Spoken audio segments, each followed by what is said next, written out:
Hello Leo, thank you for joining me for your monthly forecast for July. And what an exciting month is in store, particularly for you, because Venus, the planet of love and attraction, and Mercury, the planet of communication, are in your zodiac sign as this month kicks off. And in the case of Venus, she's going to be with you through to the 9th, before then moving into your sector of everyday finance. Although Jupiter is seen as being the planet of fortune, Jupiter can definitely be aided by the energies of Venus. And Venus's transit through the second solar house suggests the last 2/3 of this month could see some good news for you from a financial viewpoint. But the Sun, it's true, does begin this month in a sleepier part of your horoscope. But from the 3rd through to the 7th, Mercury goes into outright opposition with Mars. Now Mars, the planet of drive, the planet of passion, the planet of instant gratification, does continue in your opposite sign of relationships. So Mercury being opposite Mars suggests you could find yourself a bit more outspoken across those group of days, particularly if you're feeling more sensitive about an issue, which is possible with the Sun working its way through the part of your situation that's to do with the more psychological side of your nature. But the 10th is a big day. Then Venus moves into Virgo, but also Jupiter, the planet of fortune, which has been tracking backwards for the last 4 months, well, that ends its retrograde. Now, I have to be truthful, it won't come out of shadow or reach the point where the retrograde began until the 5th of October. But generally, it's still going to be very helpful this month to us all. It's forging a wonderful alliance with Neptune. Both these planets are the co-regents of Pisces. So they're very much to do with inspiration. And for you, I think it can be around where you live or your very closest relationships that can be uplifting to you at times this month. But of course, Uranus, the planet of surprises and rebellion, moved mid-May into Taurus, the part of your situation which is to do with the way you interact with the world at large.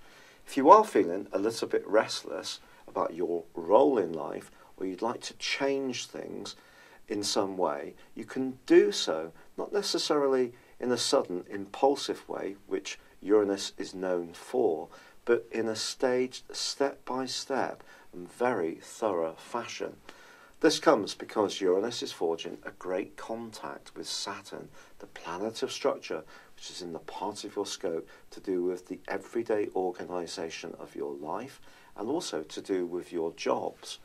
So, if you find yourself thinking about a new role or adapting your hours or time to make a situation free up so you can do something more creative and yet fulfill your responsibilities and obligations, then this really can be a super aspect, and it's going to be in operation for the whole of the month. However, in the second week of July, there is a very big, impactful aspect. This sees the Sun go face to face with Pluto. Pluto's in the more traditional and more authoritative sign of Capricorn. With the psychological transit that the Sun's going through in your 12th house, it's possible that something that you're not keen to look at may need to come to the surface.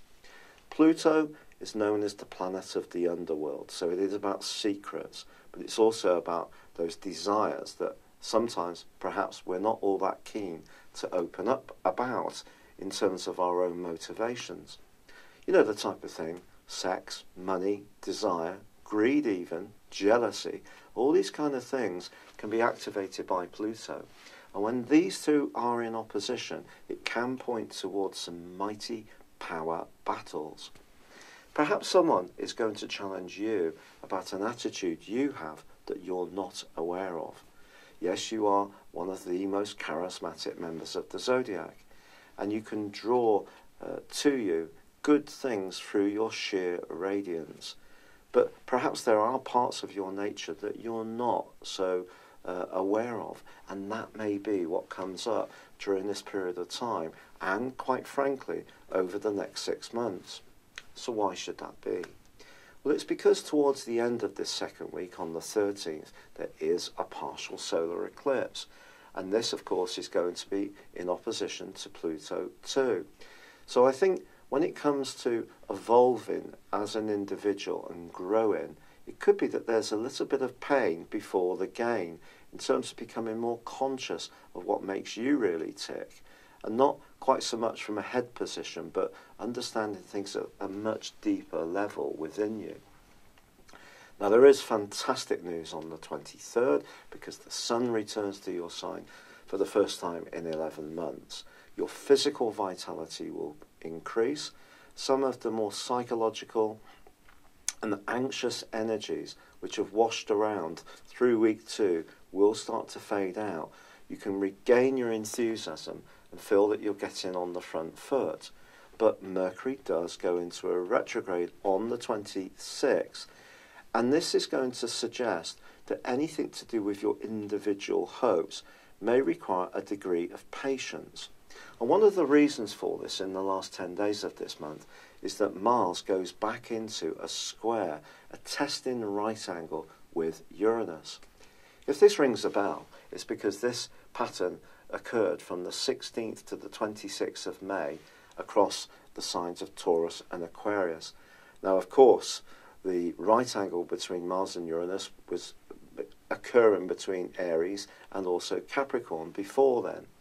But I think now this could be that in terms of your desire to change your worldly interactions, to raise your profile, to achieve more acclaim or admiration, you need to keep people on side. And that is going to be crucially important, especially on the back of the lunar eclipse, the total lunar eclipse, which occurs in the sign of Aquarius on the 28th, and also binds in with Mars. Now, on your side of the heavens, the sun is going to be conjunct the North Node, the point of destiny. So we've got 4 influences that are all looking for some kind of outlet.